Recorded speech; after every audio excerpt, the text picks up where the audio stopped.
here we are in the middle of a pandemic. And Melanie and I were thinking it would be really good to talk to the people, kind of share what we've been doing, because it's kind of a cool thing. I'd like to hear from you, just to survive, stay sane. What are you doing during this pandemic to take care of yourself? Well, I got to tell you, I feel like this pandemic has its really, really horrific side, which I just breaks my heart, and it's breaking the hearts of millions and trillions of people around the planet. But I also feel like it has been a time for the planet to take a break and reset. And so I know a lot of people who are actually doing that in their lives, who are just taking this moment where they don't have to go to work, they don't have to go to the race around. And I'm kind of doing a very similar thing. I'm enjoying not racing around and and resting a little bit more. I agree with all that you're saying. It is a time to take a pause, reflect, reassess, recalibrate, which we've talked about, recommit to really the life that we want to live. It still sucks. I mean, it's a horrific, horrific situation. There are people who don't have jobs to go to, who are struggling. I mean, the health is one thing, to people who are losing loved ones that can't even really properly say goodbye or mourn. It's horrific what's going on in the world, and it's beyond horrific. I don't even know. And so the people who aren't feeling okay, that's okay to feel scared or anxious or sad or bad. I have those moments. I think we all have those moments. We just don't want to get stuck there. To allow ourselves to feel bad when we're feeling bad, it's certainly reasonable and appropriate and unavoidable, is what I'm going to say about that.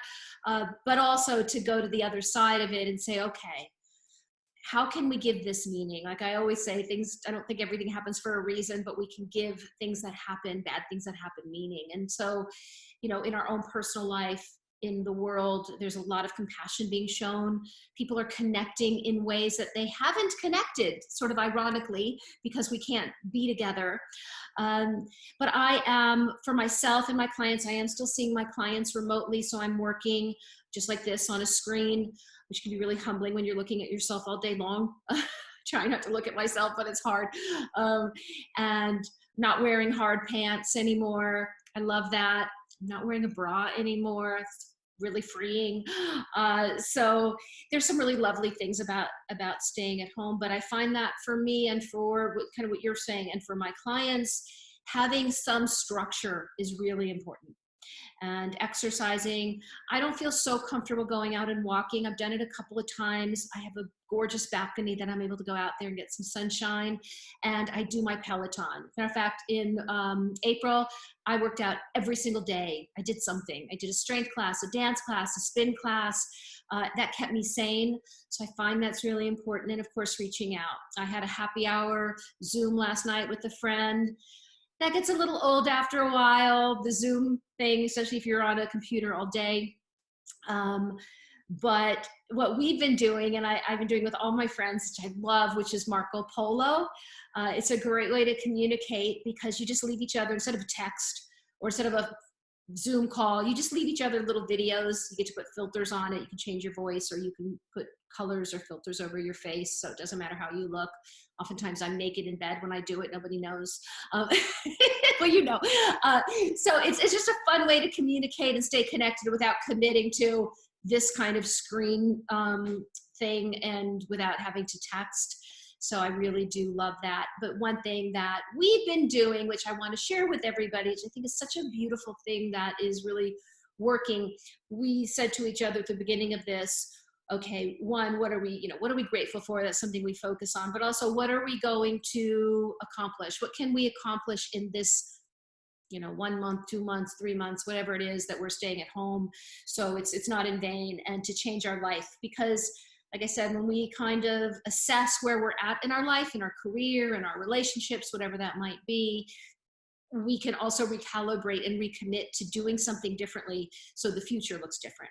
And you and I did that. And so we started doing Sunday morning coffee coaching calls.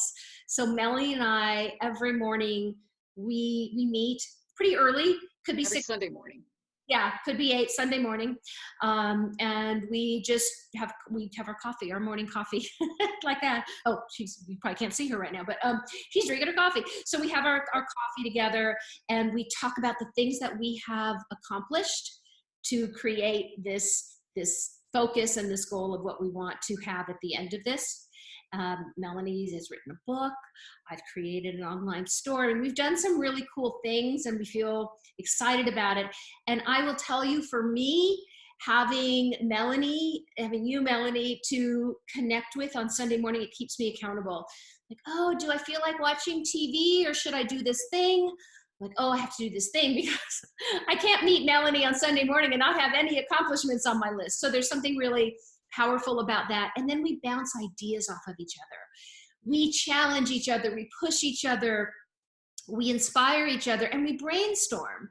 And it's really an incredible thing. And I know we talked about this morning, that at the end of this pandemic, or maybe even just the stay-at-home order, that we can say, look at what we did. And a year from now, our goal is to look at each other and say, look at how we changed our life. And it started with COVID-19.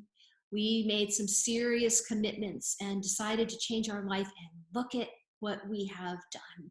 And I encourage everyone to do it. It just gives this staying at home so much more meaning. For those who don't have a job, it's really important to say, okay, I can't rely on things that I've been relying on.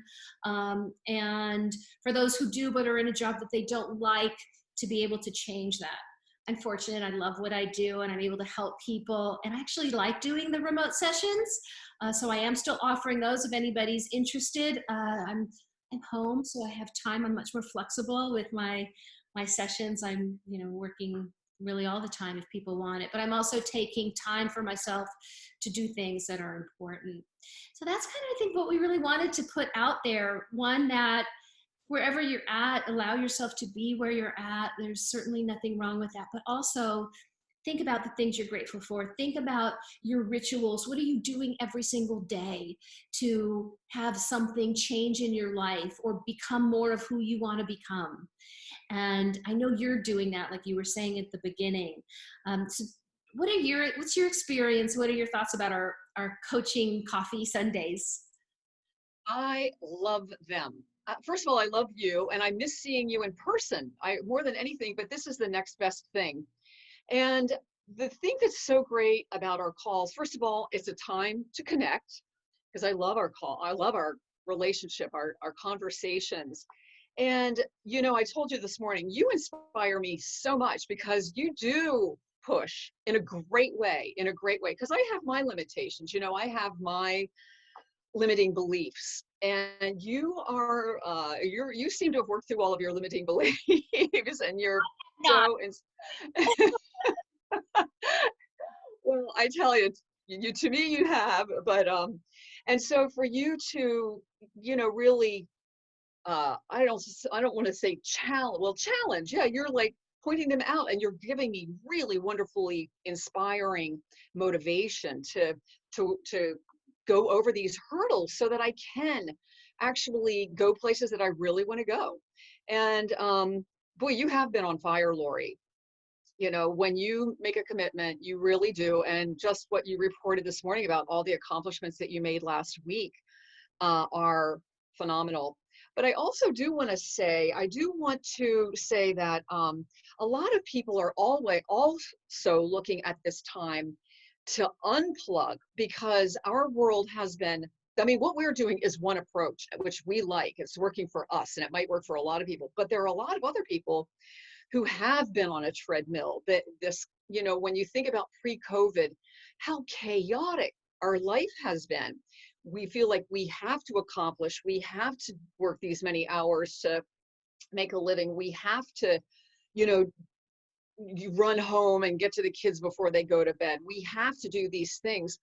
And a lot of people are taking a respite. They're unplugging, especially people that I know who have temporarily lost their jobs or lost their jobs altogether. They're taking they're taking time to reflect, reboot, redesign their lives. kind of what we're doing, but in a less, I don't know, maybe not in a less pressured way. They're probably feeling a lot of pressure to get the next step.